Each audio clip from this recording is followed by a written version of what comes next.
Previous class में हम लोग जो है ये नंबर ऑफ इमेजेस देख रहे थे। अगर प्लेन मिरर से जो है ये अगर इंक्लाइन हो, दो प्लेन मिरर थीटा एंगल पर इंक्लाइन हो, कितने इमेजेस बनेंगे ये हम लोग देख रहे थे।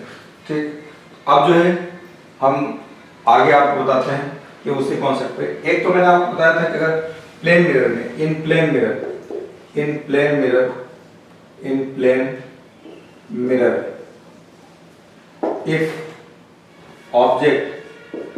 if object is real, then its image form virtual। इसका इमेज कैसे फॉर्म होगा? वर्चुअल। ठीक, if object is virtual, then its image form real। ये ध्यान रखिए, ये आपको मैं इससे पिछले क्लास में जो है इससे पहले वाली क्लास में मैंने आपको ये बता दिया था। अगर ऑब्जेक्ट रियल हो, प्लेन मिरर, केवल प्लेन मिरर की बात कर रहा हूं, इमेज वर्चुअल निकल के आएगा, और ऑब्जेक्ट अगर वर्चुअल होगा तो इमेज जो है रियल निकल के आएगा। मैंने आपको नंबर ऑफ इमेजेस जो बताया था, जो फॉर्म होगा 360 अपॉन थीटा। फिर जो ये 360 अपॉन थीटा आएगा वो डिपेंड करता है कि ऑड है या इवन, उस पर डिपेंड करेगा। ठीक, अब देखिए अगर मान लेते हैं दो plane mirror parallel plane mirror मतलब उनके बीच का एंगल 0 हो जाएगा।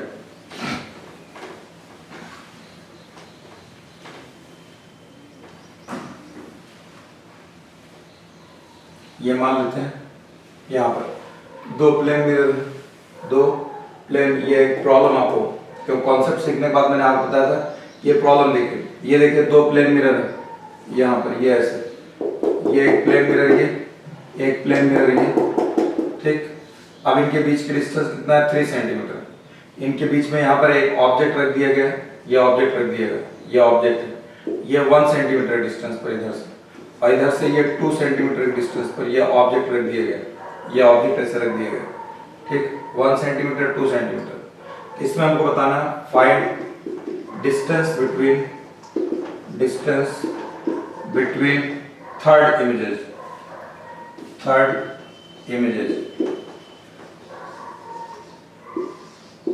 थर्ड इमेजेस के बीच की डिस्टेंस निकालना है। डिस्टेंस कितना आएगा थर्ड इमेजेस के बीच?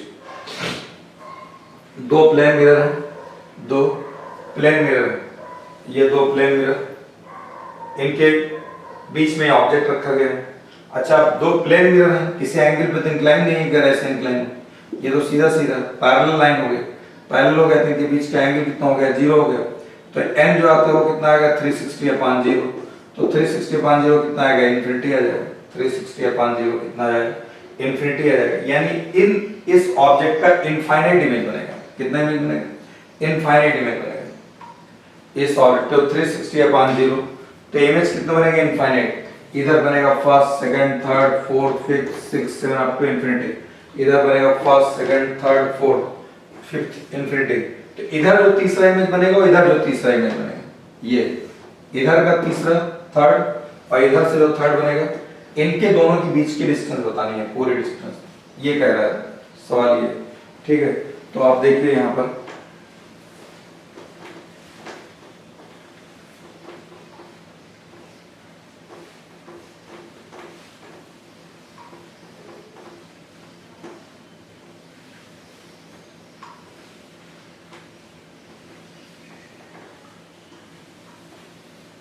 देखिए, अब यहाँ पर मान लेते हैं, यहाँ पर अब ये हम लेते हैं फिगर, ये बना दिया। ठीक, ताकि इमेज आपको अच्छे से समझ में आए। एक इमेज ये, एक इमेज ये, एक मिरर ये, एक मिरर ये, दो मिरर ले लिए। ठीक है, दो मिरर। ठीक, यहाँ पर दो मिरर, यहाँ पर ये मिरर ये। देखिए, अब आपको जो कॉन्सेप्ट बताया उस कॉन्सेप्ट पर जाइए। ये ऑब्जेक्ट है, ये ऑब्जेक्ट, ये कितने सेंटीमीटर डिस्टेंस पे इधर से रखा गया? 1 सेंटीमीटर डिस्टेंस पर। तो अगर इस ऑब्जेक्ट को अगर इस मिरर से अगर देखा जाए, इस मिरर से, तो प्लेन मिरर के सामने जितने डिस्टेंस पर ऑब्जेक्ट रहता है उतने ही डिस्टेंस पर प्लेन मिरर के पीछे उसकी इमेज बनेगी। तो ये 1 सेंटीमीटर डिस्टेंस पर है, तो 1 सेंटीमीटर यहाँ पर आकर के 1 सेंटीमीटर यहाँ एक इमेज बन जाएगा। ये I1 आ गया, ठीक, ये इमेज बन गया। अगर हम इससे ना बनाते, ये डिस्टेंस दे रखा है, इससे 2 सेंटीमीटर दे रखा है, इस मिरर के सामने ये ऑब्जेक्ट, अब इसको भूल जाइए थोड़ी देर के लिए, तो इस मिरर के सामने ऑब्जेक्ट कितना डिस्टेंस पर, 2 सेंटीमीटर डिस्टेंस पर। तो जितने सेंटीमीटर पर जितने डिस्टेंस पर ऑब्जेक्ट है उतने डिस्टेंस पर इधर जाकर के इमेज ये इसका बन जाएगा, ये I2 बन जाएगा, ये यहाँ पर ये इसका I1 डैश बन जाएगा, ठीक, I1 डैश, ये इसका इमेज यहाँ बन गया, ठीक। अब फर्स्ट लेंस से फर्स्ट मिरर के थ्रू जो इमेज बनता है, बहुत इंपॉर्टेंट कॉन्सेप्ट है ये, जो जितना मैंने पहले क्लास में आपको कॉन्सेप्ट बताया, जनरल कॉन्सेप्ट, वो हर जगह जरूरत पड़ती है। फर्स्ट लेंस से फर्स्ट मिरर के थ्रू जो इमेज बनेगा, फर्स्ट लेंस या फर्स्ट मिरर के थ्रू जो इमेज बनेगा, नेक्स्ट लेंस या नेक्स्ट मिरर के लिए ऑब्जेक्ट का काम करता है। तो देखिए पहला मिरर ये, इससे इमेज एक ये बना, ये इमेज नेक्स्ट मिरर ये, इसके लिए ऑब्जेक्ट काम करेगा। ये इमेज इस मिरर के लिए, इस मिरर के लिए अब ऑब्जेक्ट कौन सा हो जाएगा, ये इससे बना दिया जो इसके सामने था। अब इस मिरर से जो इस ऑब्जेक्ट का इमेज बना वो ये बन गया है, इस मिरर के लिए जो ये इमेज बन गया है, अब इसके लिए नहीं, दूसरे के लिए ये ऑब्जेक्ट काम करेगा। यहाँ से कितना डिस्टेंस हो जाएगा, 3 ये, और 1 सेंटीमीटर डिस्टेंस ये, और 2 सेंटीमीटर पर डिस्टेंस पर ये इमेज बना। इस मिरर के सामने ऑब्जेक्ट ये हो गया, ये ऑब्जेक्ट की डिस्टेंस यहाँ 3 और 1 4 सेंटीमीटर डिस्टेंस पर ऑब्जेक्ट हो गया। तो मिरर के सामने जितने डिस्टेंस पर ऑब्जेक्ट होगा उतने डिस्टेंस पर जाकर इमेज बनेगा, यानी 4 सेंटीमीटर पर जाकर के यहाँ पर एक इमेज बन जाएगा, I2 डैश ये बन जाएगा, 4 सेंटीमीटर डिस्टेंस पर ये बन जाएगा। अच्छा, इस मिरर से जो इमेज बना है, इस मिरर से इमेज ये बन गया है, इस मिरर से जो इमेज निकल के आया ये इमेज इस वाले मिरर के लिए ऑब्जेक्ट काम करेगा। तो देखिए 3 ये, इस मिरर के सामने ऑब्जेक्ट ये हो गया, ये 3 और 2 5 सेंटीमीटर हो गया, यानी इस मिरर के सामने ऑब्जेक्ट 5 सेंटीमीटर पे, तो इस मिरर के पीछे 5 सेंटीमीटर पे जाकर के इसका इमेज बनेगा। यहाँ पर आकर के 5 सेंटीमीटर पर ये आकर के इसका इमेज बन जाएगा, यहाँ से ये I2 बन जाएगा। कितना डिस्टेंस बन गया, 5 सेंटीमीटर पे ये बन गया। अब ये इमेज जो बना है, ये इमेज हमने इससे निकाला, ये इमेज जो बना है इसके लिए ऑब्जेक्ट काम करेगा। अब इसके लिए ऑब्जेक्ट काम करेगा तो यहाँ से ऑब्जेक्ट की डिस्टेंस ये होगा 3 + 5 8 सेंटीमीटर। यहाँ पर 8 सेंटीमीटर पे आकर के ये एक इमेज बन जाएगा, 8 सेंटीमीटर पर आकर के ये I3 डैश बन जाएगा। ये कितना हो जाएगा, 8 सेंटीमीटर, ये आ गया। और जो ये सेकंड इमेज बना है, इसका इमेज ये सेकंड बना है, ये इमेज जो बना है इस मिरर से, ये वाला इमेज, इसके लिए ऑब्जेक्ट काम करेगा। तो 4 सेंटीमीटर ये और 4 और 3 ये, यानी 7 सेंटीमीटर डिस्टेंस पर ये ऑब्जेक्ट है। वो ऑब्जेक्ट 7 यहाँ से वहां तक के सेकंड वाले इमेज की डिस्टेंस 3 ये 4 ये 7 सेंटीमीटर। अब 7 सेंटीमीटर पे इसके पीछे आकर के इमेज बन जाएगी, ये I3, ये 7 सेंटीमीटर की डिस्टेंस पर। इसका थर्ड इमेज ये बना इस मिरर से, थर्ड इमेज ये बना इस मिरर से, इन थर्ड, और ये डिस्टेंस चाहिए हमको पूरी, ये तीनों के बीच की डिस्टेंस। तो डिस्टेंस बिटवीन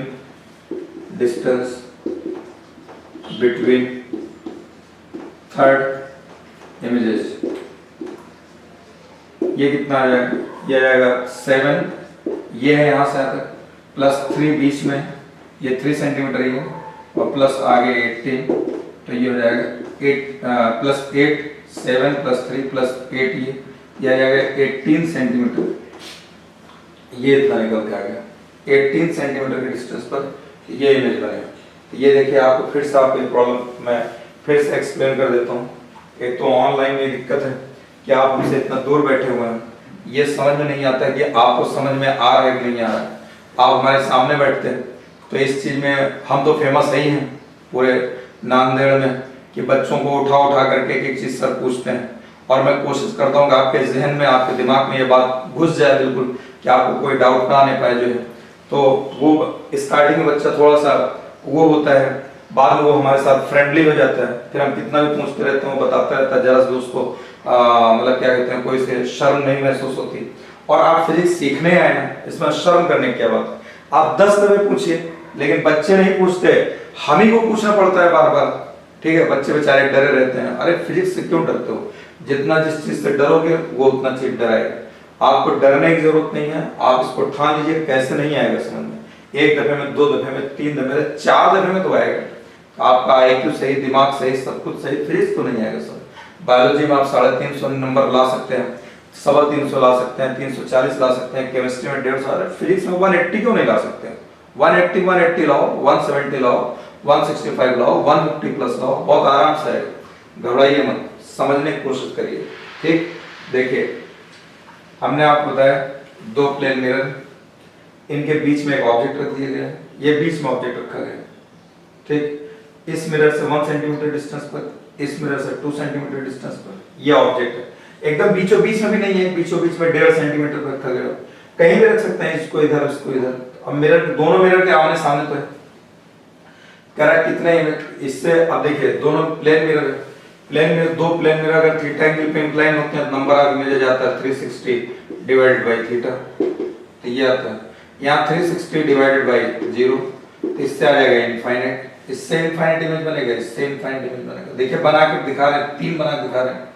अब वो हमको कह रहा है कि दोनों प्लेन मिरर से जो तीसरा इमेज बनेगा, इससे जो तीसरा इमेज बनेगा और उससे जो तीसरा इमेज बनेगा, उन दोनों के बीच की डिस्टेंस, यानी वहां तीसरा वो बन रहा है इतना पूरा डिस्टेंस, तो ये भी काउंट हो जाएगा उसमें, वहां से लेकर के इस I3 तक, तो ये इतना। तो देखिए पहले इस मिरर के सामने ऑब्जेक्ट 1 सेंटीमीटर, ये तो एकदम क्लियर दिख रहा है, इसके सामने 1 सेंटीमीटर बन जाएगा। अगर यहां से देखें तो ऑब्जेक्ट 2 सेंटीमीटर पे, तो इसके सामने 2 सेंटीमीटर पे इमेज बन जाएगा। ये तो आप बहुत अच्छे समझ में आ गया होगा। अब आप आइए कॉन्सेप्ट पर। फर्स्ट लेंस या फर्स्ट मिरर के थ्रू जो इमेज बनता है, नेक्स्ट लेंस या नेक्स्ट मिरर के लिए ऑब्जेक्ट का काम करता है। तो पहला मिरर ये, इससे इमेज बना, ये इमेज ऑब्जेक्ट का काम करेगा इसके लिए। इसके लिए अब ऑब्जेक्ट ये हो गया, तो 3 ये और 1 ये 4, तो ये 4 सेंटीमीटर डिस्टेंस पर एक इमेज बन गया इससे। और इसके थ्रू जो इमेज बना है, ये इमेज, इसका डायरेक्ट इमेज बन गया है। ये इमेज जो बना है वो इसके लिए ऑब्जेक्ट का काम करेगा। तो अब ये 2 सेंटीमीटर ये और 3 ये, यानी इस मिरर के लिए ऑब्जेक्ट ये हो गया 5 सेंटीमीटर, तो 5 सेंटीमीटर डिस्टेंस पर ये इमेज बन गया। ये इमेज किससे बना? इससे बना। अब ये इमेज जो इससे बन के आया है, ये इमेज वो अगले लेंस के लिए, अगले मिरर के लिए ऑब्जेक्ट काम करेगा, यानी इस मिरर के लिए ऑब्जेक्ट ये हो गया। तो ये 5 और 3 8 सेंटीमीटर, यानी 8 सेंटीमीटर पे इसके पीछे जाके इमेज बन जाएगा। ये जो सेकंड इमेज बना था इससे, ये सेकंड इमेज इसके लिए ऑब्जेक्ट काम करेगा, तो 3 ये और 4 ये, 3 सेंटीमीटर ये, 4 ये, यानी इससे इस मिरर से 7 सेंटीमीटर पे ऑब्जेक्ट, तो यहाँ पर 7 सेंटीमीटर जाके तीसरा इमेज बन गया। 7 + 3 + 8, ये आ गए 18 सेंटीमीटर। बात समझ में? ये मैंने आपको बता दिया कि ये प्लेन मिरर पर बेस्ड क्वेश्चंस। और भी क्वेश्चंस हैं,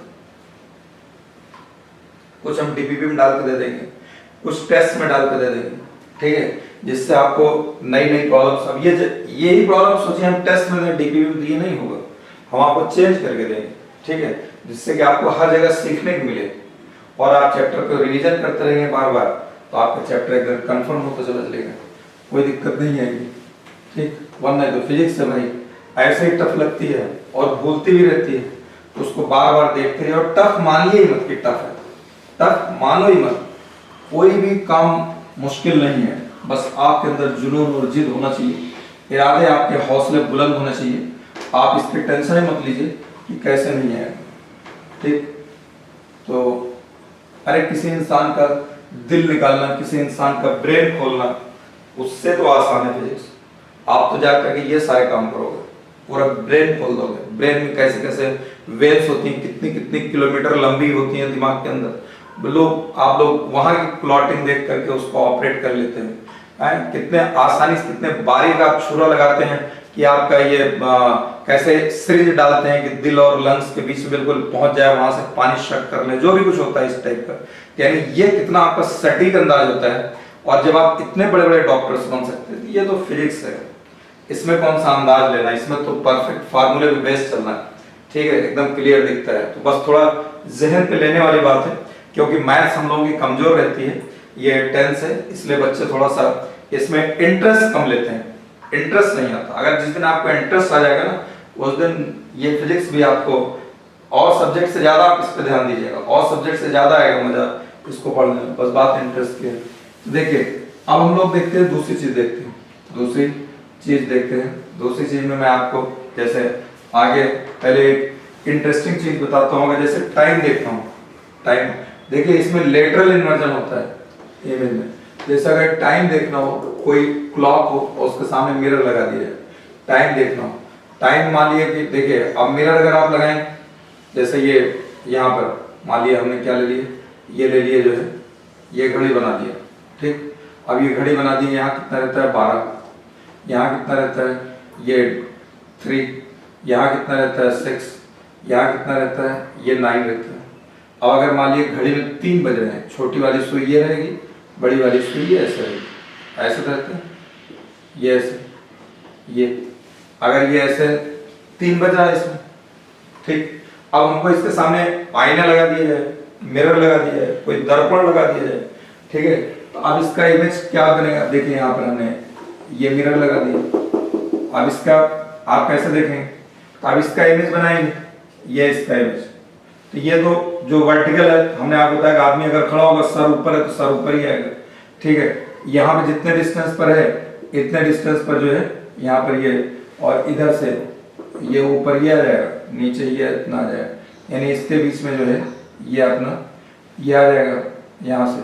यहाँ से ये देखिए ऐसे ये जो है यहाँ से ये चलेगा ऐसे, ऐसे बनाने तो गड़बड़ आ जाता है, ठीक। यहाँ पर जो है ये देखिए ये गड़बड़ हो जाएगा, हमको इतना लेना है, ठीक है। और ये ऐसे जो है गड़बड़ हो जा रहा है, ठीक है थोड़ा, ठीक है। जितना ये है ऐसे हमको बनाना है, ये करेक्ट ये आ जाएगा, ठीक। मोर और लेस मान चलिए ये जो घड़ी बनी हुई है, ये घड़ी की फिगर आईने में अगर आप देखेंगे ये इस तरीके से आएगा। बहुत ज़्यादा मेरी फिगर पे माइंड मत करिएगा, आप सिर्फ समझने की कोशिश करिए। तो अगर ये 12 यहाँ पर है तो यहाँ में 12 ही दिखेगा मिरर के सामने। 6 अगर आदमी खड़ा है मिरर के आईने के सामने तो सर ऊपर है तो सर ऊपर ही दिखेगा, पैर नीचे है पैर नीचे दिखेगा, 6 यहाँ तो 6 यहाँ दिखेगा। लेटरल इन्वर्जन होता है, जो इस तरफ है वो आपको यहाँ दिख जाएगा। ये देखिए जितने मिरर के सामने जितने डिस्टेंस पर ये 3 आपको यहाँ दिख जाएगा, ठीक। यहाँ पर ये 3 आपका ऐसे 3 इस तरीके, यहाँ पर ये छोटी वाली निडल जो इधर है वो ये ऐसे आ जाएगा, और ये वर्टिकल वाला जितना है ये उतने ऐसे रहता है, ये ऐसे। आपको ये फिगर जो ये फिगर दिख रही है वो मिरर में इस तरीके से दिखेगा। तो अगर मिरर में इस तरीके से दिख रहा है कितना टाइम हो रहा है 9, अगर देखा जाए तो 9 दिख रहा है ना। घड़ी में 3 बज रहे हैं तो मिरर में कितना दिखेगा, कितना दिखेगा मिरर में 9 दिख रहा है ना। 9 ये 3 बज रहे हैं, इसमें कितना बज रहा है 9 बज रहे हैं, ठीक। तो 9 o'clock। तो अगर ऐसे आपको ये तो मैंने आपको फिगर बना के बता दिया, अगर कोई भी टाइम दिया हो, कोई सा भी टाइम दिया हो, अगर आपको मिरर में उसका बताना हो मिरर में कितना टाइम होगा, तो मिरर में टाइम बताने के लिए उसको आप 12 में से सब्ट्रैक्ट कर दिए, ठीक है। फॉर गिवन टाइम, ठीक है, given time, it's time in mirror, then कितना होगा, सब्ट्रैक्ट फ्रॉम 12 में से सब्ट्रैक्ट कर दो 12 और 60 मिनट का 1 आवर होता है, ये 60 मिनट है इधर, इसको इधर ले लिए 12 हो जाएगा, ये 12.00 या 11.60, 11.60 या 60 मिनट है, 60 मिनट का 1 आवर हो जाएगा तो 12 हो जाएगा, बात बराबर ही, चाहे 12 भी हो चाहे 60, कोई भी टाइम इसको आप इसमें सब्ट्रैक्ट कर दिए। जैसे मान लो फॉर एग्जांपल हमने दे दिया 7:20, अब 7:20 घड़ी में बज रहा है, इस घड़ी को अगर मिरर में देखा जाए इस घड़ी का, तो मिरर में टाइमिंग कितनी बताएगा, तो मिरर में टाइमिंग जो बताएगा ये आ जाएगा 12। अब हमने आप क्या होता है इसको चाहे 12 में सब्ट्रैक्ट करो, चाहे ये इसको 11.60 इसको 7:20 सब्ट्रैक्ट कर दिए, ये आ जाएगा 40 और ये आ जाएगा ये इतना 4.40, यानी ये 7:20 इधर होते हैं तो 4:40 हो। अच्छा अगर 7:20 हो रहे होंगे तो 6 ये 7 ये रहता है और 20 ये बड़ी वाली निडल यहाँ रहती है 20 ये 3 है ये 4 बड़ी वाली यहाँ आएगी। इसका मिरर इमेज अगर लगाएंगे इधर आ जाएगा ये 7 की जगह 8 पे आ जाएगा। जैसे ये 6 है 5 के 4 पे है इधर 6 के बाद 7 इधर 8 तो ये बड़ी वाली निडल इधर आ जाएगा वो 40 बता देगा। और ये 7:20 है यहाँ पे 7 इधर है ये इस वाले के थोड़ा इधर चले जाएंगे तो यहाँ जो 5 रहेगा इसके इधर चले जाएगी वो 4:40 आ जाएगा। अगर ऐसे देखिए तो कोई सा भी टाइम दिया हो आप उसको 440 में से माइनस कर ये 12 में से माइनस कर दिए 12 और में से 1160 के माइनस देन सब्ट्रैक्ट ये फॉर गिवन टाइम या any time in mirror is subtracted from 12 और 1160 except time between 12 to 1 12 से 1 के बीच का टाइम घटाइए। तो देखिए 12 में से अगर मान लो 12:20 हो गया तो 12 में से 12:20 को घटेगा नहीं। अच्छा नेगेटिव आएगा नहीं टाइम नेगेटिव होता ही नहीं तो इसलिए उसमें सब्ट्रैक्ट नहीं करेंगे। बाकी कोई भी टाइम आप ले लीजिए फॉर एग्जांपल अगर हम मान लेते हैं दूसरा टाइम मान लो ले लेते हैं 8 पॉइंट ये ले लेंगे 850 ले लेंगे। अब 850 को अगर बताना है कि मिरर में टाइम कितना होगा इन मिरर में अगर बताना होगा तो 11 आप 12 मत लीजिए 12 लीजिएगा तो फिर आपको 60 12 लाना पड़ेगा तो 1160 लिखिए इसको 850 में से माइनस कर दिए ये 850 माइनस कर दिए तो 0 ये और ये हो जाएगा कितना 8 3 तो 3:10 बताएगा। कितना टाइम बताएगा 3:10। लेकिन अगर टाइम 12 और 1 के बीच में हो लेकिन टाइम 12 और 1 के बीच में हो तो 12 और 1 के बीच में होगा क्या होगा इफ टाइम ठीक है ये समझ में आ गया if time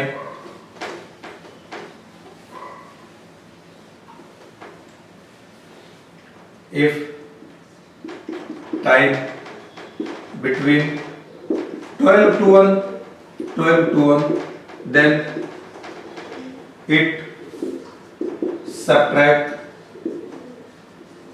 from railway time पे चले जाइए subtract from 12 hours 12.00 और इसको लिख सकते हैं 23.60 ये इसमें से मल्टीप्लाई कर दीजिए ये इसमें से सब्ट्रैक्ट करिए 23.60। जैसे फॉर एग्जांपल मान लो एग्जांपल ले लिया हमने कितना टाइम हो रहा है 12:20। अब इसका मिरर में कितना टाइम आएगा निकालने के लिए तो लिखिए 23.60 और ये जाएगा 12.20 इसको सब्ट्रैक्ट करिए ये आ जाएगा 0 4 और यहाँ पर 11 आ गया 11:40 टाइम बताएगा 11:40 कितना टाइम बताएगा 11:40 ये टाइम बता देगा ठीक है 11:40 टाइम ये इतना आ जाएगा 11:40 तो ये टाइम अगर 12 और 12 अब ये देखिए हमने लिखा 12 और 1 के बीच में टाइम है 12 1 के बीच में 12:20 12:30 12:50 12:59 12:48 ठीक है कुछ भी टाइम हो सकता है। तो मैंने एक एग्जांपल लिए तो जब भी इस टाइप का टाइम आएगा तो 23.60 में से सब्ट्रैक्ट कर दिए। अब ये घड़ी मिरर में कितना बताएगा 12:20 मिरर में बताएगा 11:40 जो इधर वाला 20 होगा वो इधर पे आ जाएगा 40 पे ठीक है और जो इधर 12 के इस तरफ है तो इधर आ जाएगा तो 11 पड़ जाएगा। तो ये समझ में आया आपको तो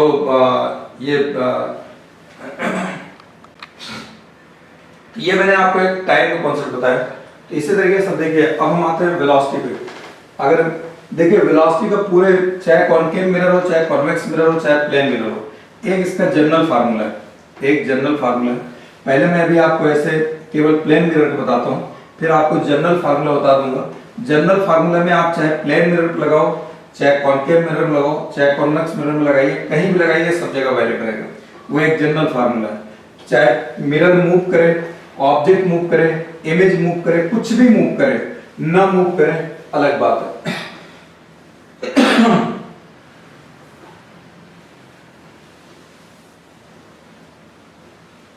ठीक अब देखिए वेलोसिटी आप हमको इमेज बताना कि इसमें वेलोसिटी ऑफ इमेज निकालना वेलोसिटी ऑफ इमेज। देखिए मैं आपको अभी इसमें एक प्लेन मिरर से ही सिर्फ बता रहा हूं लेकिन इसका एक जनरल फार्मूला वो मैं आगे आपको जनरल फार्मूला दूंगा अभी नहीं दे रहा हूं अभी पहले आपको इससे सिखा रहा हूं। इसके बाद आपको जनरल फार्मूला दूंगा, फिर आप ये सब कुछ मत लगाइए। फिर चाहे आप उसको प्लेन मिरर में फिट करो, चाहे कॉनकेव मिरर में फिट करो, चाहे कॉन्वेक्स मिरर में फिट करो, कहीं भी लगाओगे, और चाहे उसमें मिरर मूव करे, ऑब्जेक्ट मूव करे, कोई भी मूव करे, कोई फर्क नहीं पड़ता, ठीक है। लेकिन अभी हम आपको जो है ये इस तरीके से बता रहे हैं कि देखिए यहाँ पर velocity of image, case first ये ऑब्जेक्ट मूविंग, ऑब्जेक्ट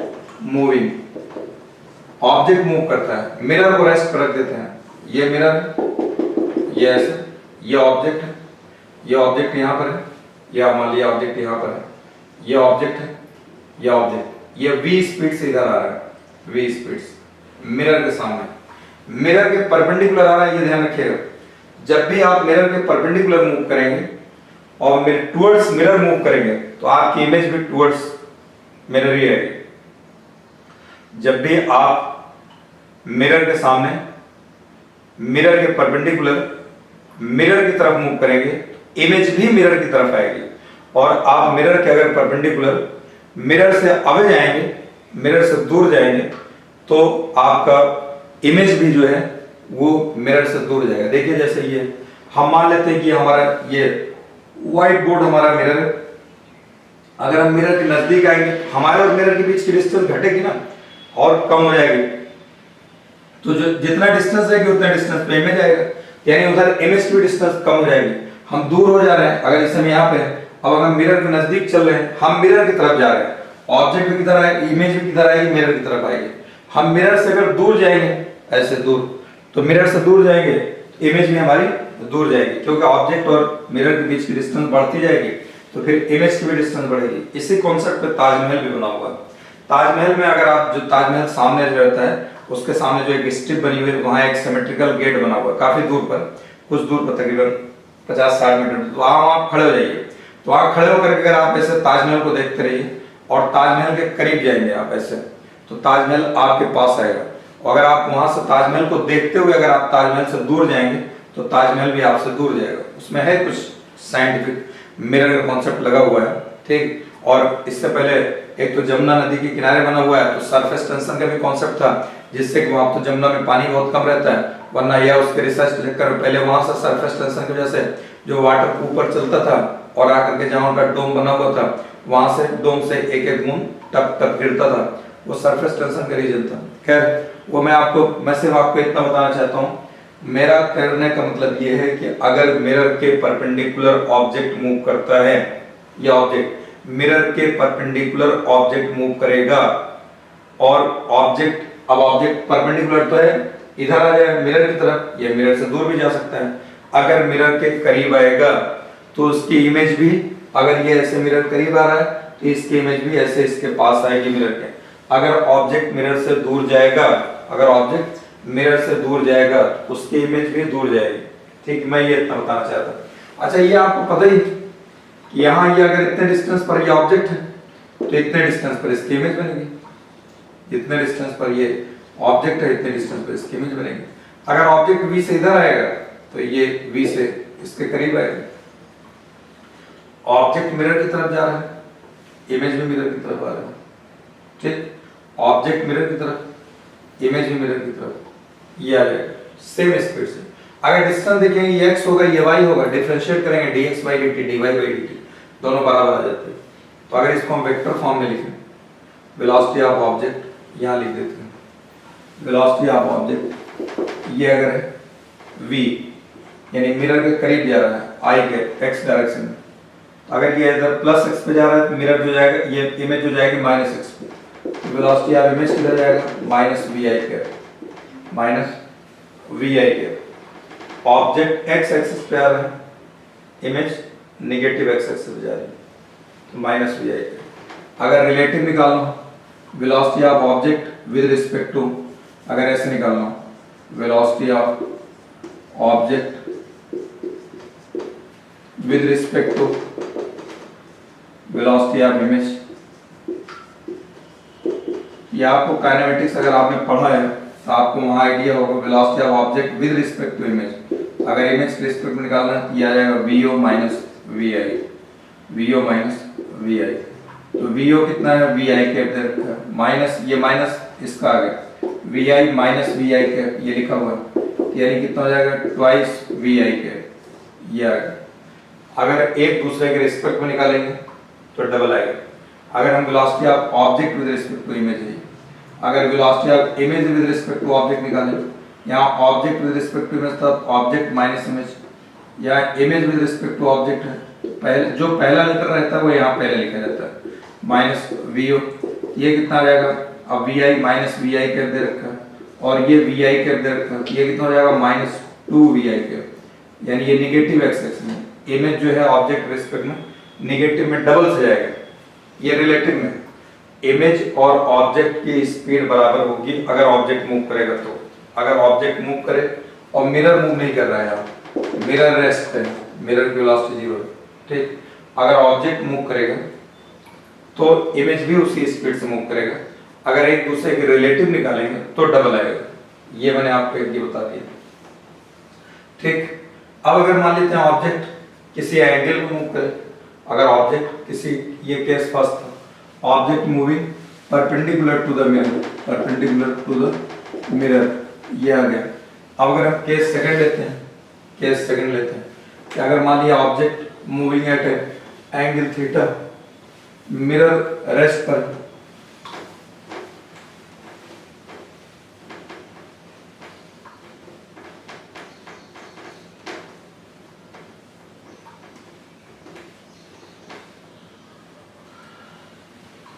ठीक। केस सेकंड ये है object moving at an angle theta, mirror at rest, mirror rest पे, मिरर एट रेस्ट,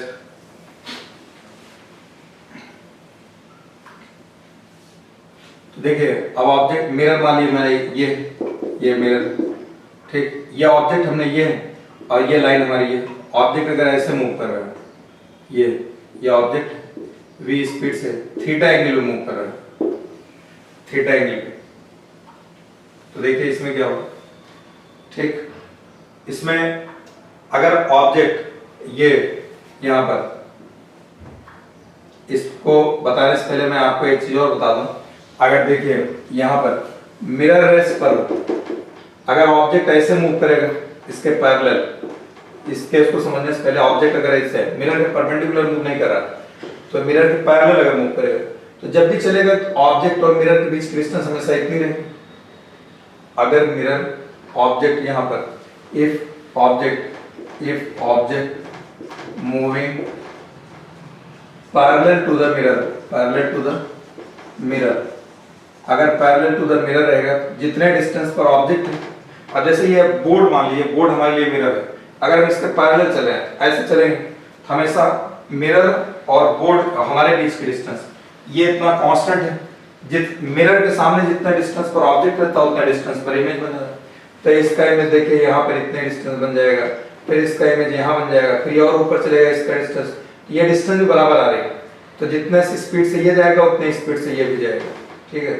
यहाँ पर ये पैरेलल चलेगा, ये आई हो जाएगा, ये भी v से चलेगा, ठीक। इनके बीच में अगर इनका रिलेटिव निकालेंगे object moving parallel to the mirror, तो यहाँ पर ये अगर वी ओ जे कैप है, वी जे कैप, तो वी आई भी क्या आएगा, इसी डायरेक्शन में आएगा वी जे कैप, तो रिलेटिव निकालेंगे तो ये हो जाएगा V O minus V I, V O minus V I, दोनों एक ही तरफ, ये कितना आ जाएगा, दोनों ये वी भी बराबर आ जाएगा, वी जे माइनस वी जे, ये इक्वल टू 0 आ जाएगा, तो रिलेटिव तो 0 आएगा, रिलेटिव क्या आएगा 0 आएगा, यानी अगर ऑब्जेक्ट मिरर के पैरेलल चलेगा तो इसकी स्पीड भी उतनी ही रहेगी, उसी डायरेक्शन में, जे डायरेक्शन हो जाएगा।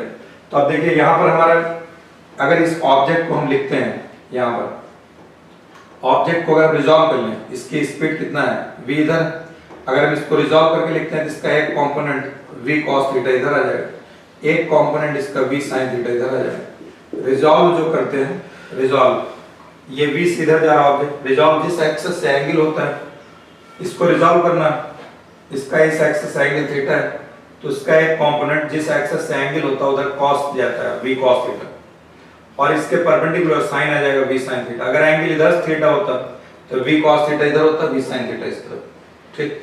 ये v cos थीटा आ गया, यानी वेलोसिटी ऑफ ऑब्जेक्ट को हम लिख सकते हैं, वेलोसिटी ऑफ ऑब्जेक्ट को अगर हमको लिखना हो तो v cos theta i cap plus v sin theta j cap, ये आ गया। अच्छा, अब जितने डिस्टेंस पर यहाँ पर ऑब्जेक्ट है उतने डिस्टेंस पर इसका इमेज यहाँ बनेगी, ये अगर यहाँ से इतने डिस्टेंस पर है, यहाँ से ये इतना, तो ये भी जो है और डिस्टेंस पर यहाँ पर आकर के इसका इमेज बनेगा। अच्छा, ऑब्जेक्ट ऐसे जा रहा है, अब हमने आपको क्या बताया, अगर ऑब्जेक्ट मिरर के परपेंडिकुलर मूव करेगा तो उसकी इमेज भी मिरर के परपेंडिकुलर अपोजिट डायरेक्शन मूव करेगी। अगर ऑब्जेक्ट मिरर के करीब आ रहा है तो इसकी इमेज भी मिरर के करीब आ जाएगी, इसकी इमेज भी मिरर के करीब आ जाएगी। ये यहाँ पर, यानी ये v cos थीटा से इधर आ रहा था तो v cos थीटा से ये इधर आएगा। अब मिरर के पैरेलल अगर कोई चीज चलेगी तो v sin थीटा से, यहाँ v, तो देखिए इमेज भी v से, यहाँ v sin थीटा, तो ये भी ऐसे v sin थीटा इधर आ जाएगा, v sin थीटा। ऑब्जेक्ट हमारा देखिए ऐसे जा रहा है थीटा एंगल पर, तो यहाँ से ये इमेज भी जो है ये थीटा एंगल पर ये v से इधर ही जाएगा और ये थीटा इधर रहेगा। अगर इसको रिजॉल्व करेंगे तो v cos थीटा इधर आ जाएगा, v sin थीटा इस तरफ, तो ये आ गया। तो मेरा कहने का मतलब ये है, जो कंपोनेंट मिरर के परपेंडिकुलर होगा उसकी इमेज की वेलोसिटी नेगेटिव हो जाएगी। जैसे ये v cos थीटा, अभी आपको इससे पहले बताया था vi के, तो माइनस vi के आ गया, ये मिरर के परपेंडिकुलर है। और जो मिरर के पैरेलल रहेगा v sin थीटा, वो एज इट इज इमेज में भी वैसे रहेगा। जैसे यहाँ देखिए, ये आपको पता है v से अगर इधर है, इमेज भी v से इधर रहेगी। जो कंपोनेंट